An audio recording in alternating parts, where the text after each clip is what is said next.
Ezekiel 16. The word of the Lord came to me.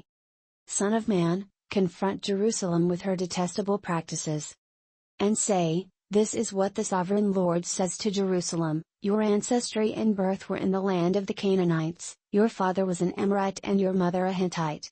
On the day you were born your cord was not cut, nor were you washed with water to make you clean, nor were you rubbed with salt or wrapped in cloths. No one looked on you with pity or had compassion enough to do any of these things for you. Rather, you were thrown out into the open field, for on the day you were born you were despised.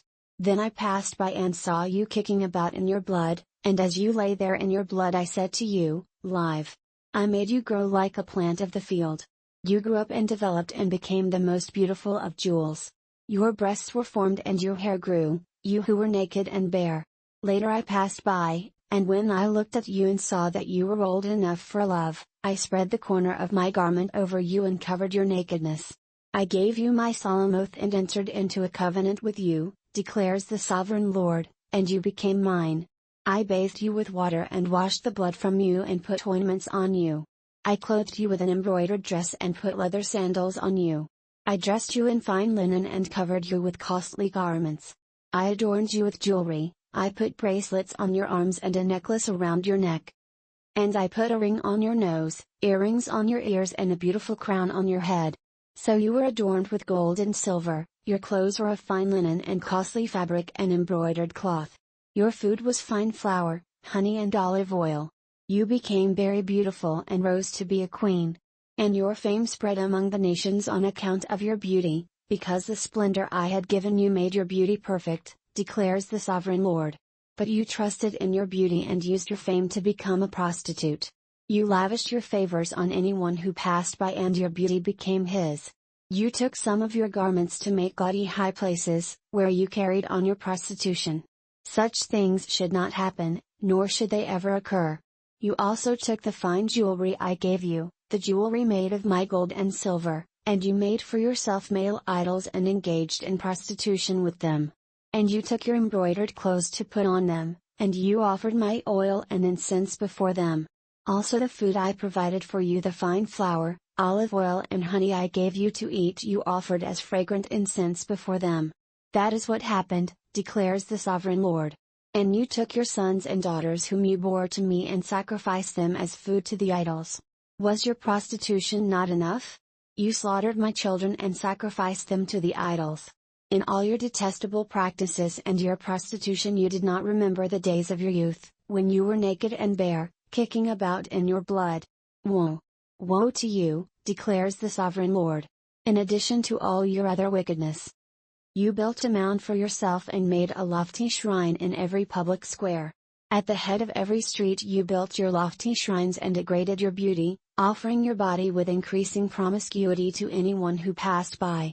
You engaged in prostitution with the Egyptians, your lustful neighbors, and provoked me to anger with your increasing promiscuity.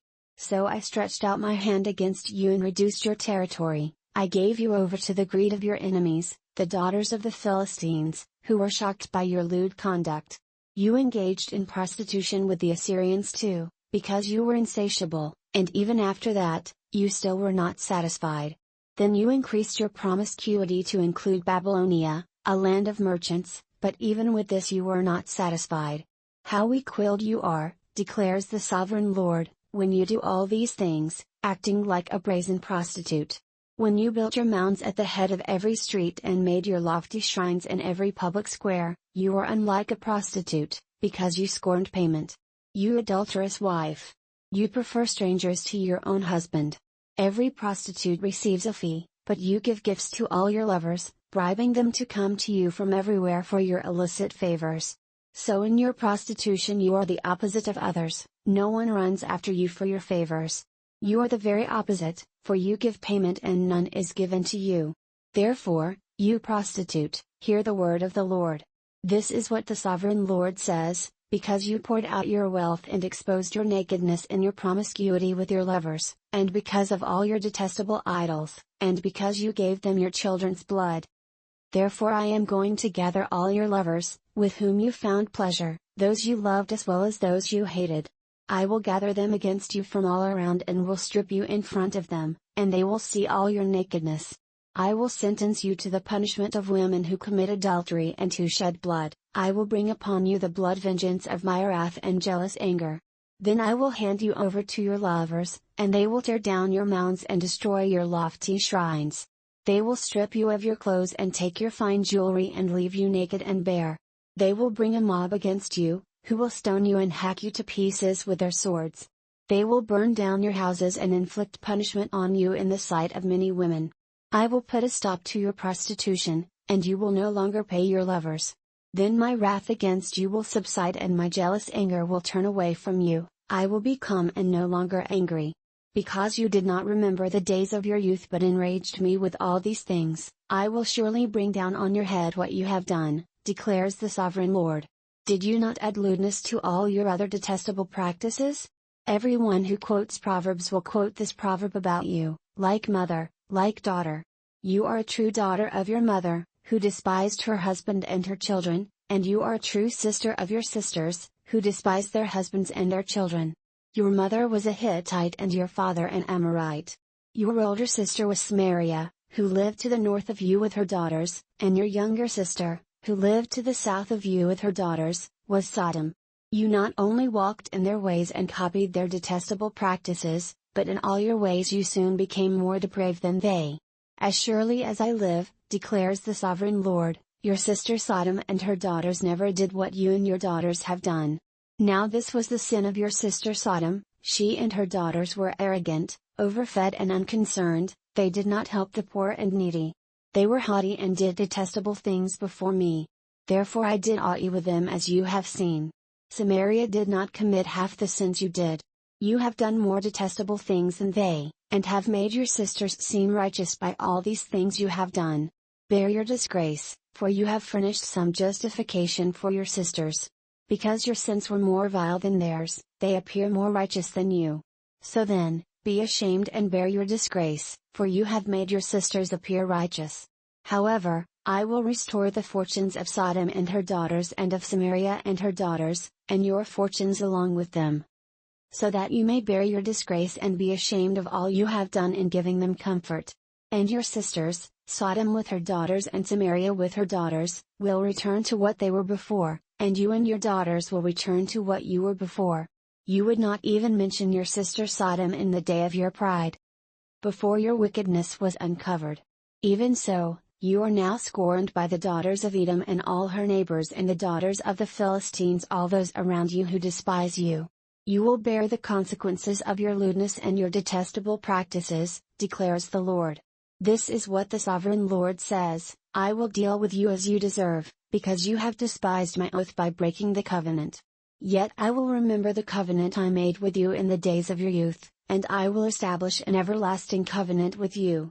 Then you will remember your ways and be ashamed when you receive your sisters, both those who are older than you and those who are younger. I will give them to you as daughters, but not on the basis of my covenant with you. So I will establish my covenant with you, and you will know that I am the Lord.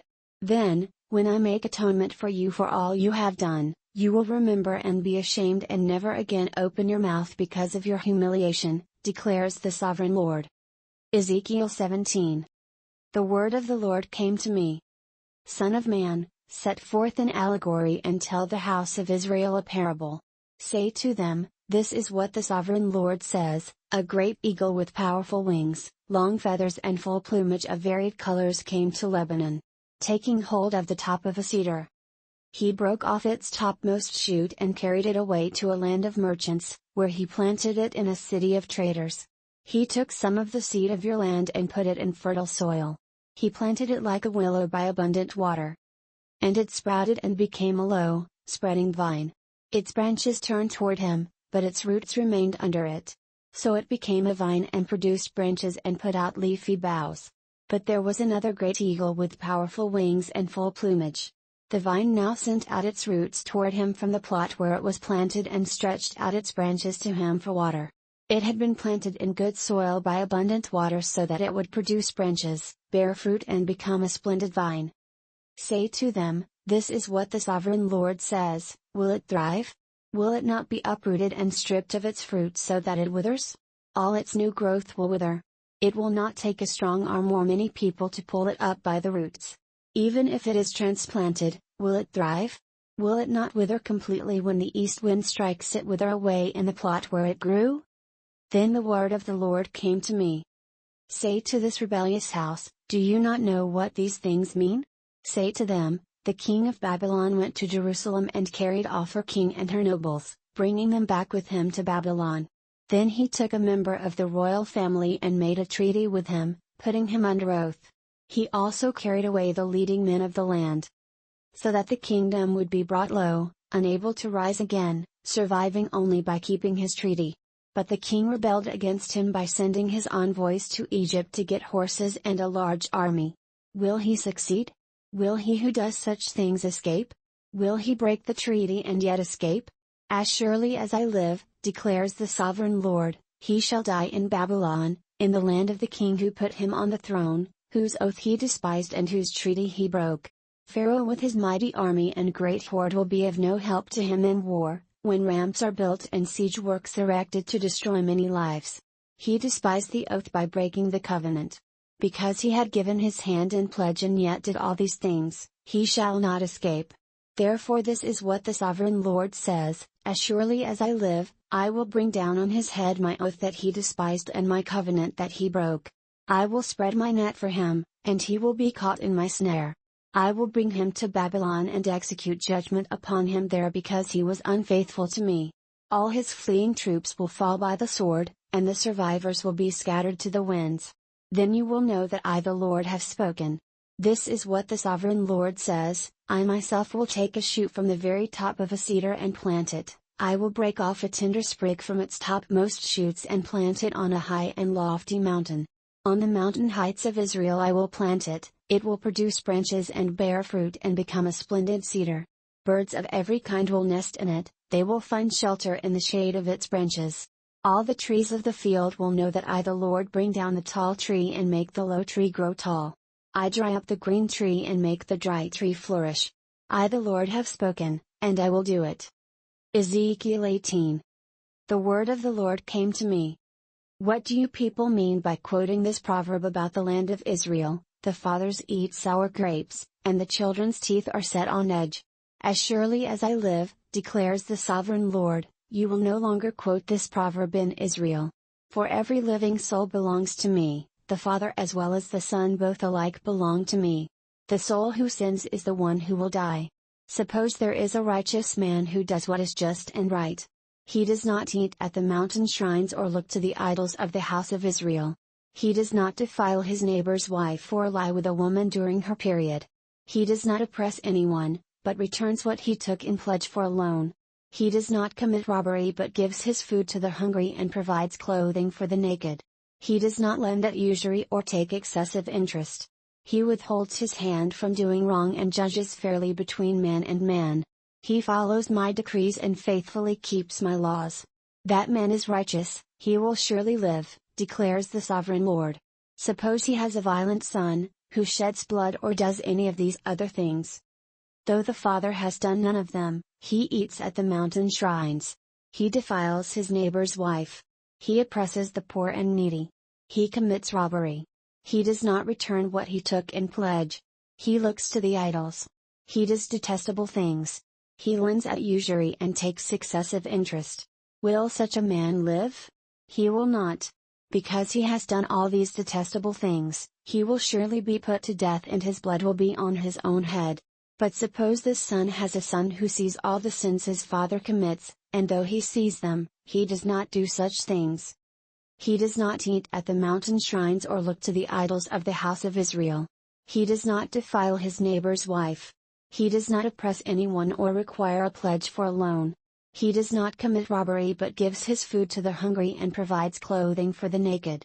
He withholds his hand from sin and takes no usury or excessive interest. He keeps my laws and follows my decrees. He will not die for his father's sin, he will surely live. But his father will die for his own sin, because he practiced extortion, robbed his brother and did what was wrong among his people. Yet you ask, why does the son not share the guilt of his father? Since the Son has done what is just and right and has been careful to keep all my decrees, he will surely live. The soul who sins is the one who will die. The Son will not share the guilt of the Father, nor will the Father share the guilt of the Son.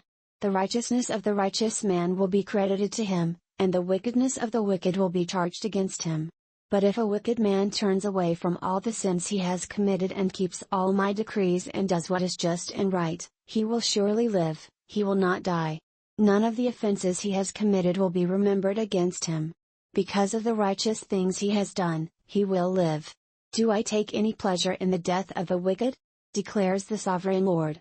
Rather, am I not pleased when they turn from their ways and live? But if a righteous man turns from his righteousness and commits sin and does the same detestable things the wicked man does, will he live? None of the righteous things he has done will be remembered. Because of the unfaithfulness he is guilty of and because of the sins he has committed, he will die. Yet you say, the way of the Lord is not just. Hear, O house of Israel, is my way unjust? Is it not your ways that are unjust? If a righteous man turns from his righteousness and commits sin, he will die for it, because of the sin he has committed he will die. But if a wicked man turns away from the wickedness he has committed and does what is just and right, he will save his life. Because he considers all the offenses he has committed and turns away from them, he will surely live, he will not die. Yet the house of Israel says, the way of the Lord is not just. Are my ways unjust, O house of Israel? Is it not your ways that are unjust? Therefore, O house of Israel, I will judge you, each one according to his ways, declares the sovereign Lord. Repent. Turn away from all your offenses, then sin will not be your downfall. Rid yourselves of all the offenses you have committed, and get a new heart and a new spirit. Why will you die, O house of Israel? For I take no pleasure in the death of anyone, declares the sovereign Lord. Repent and live.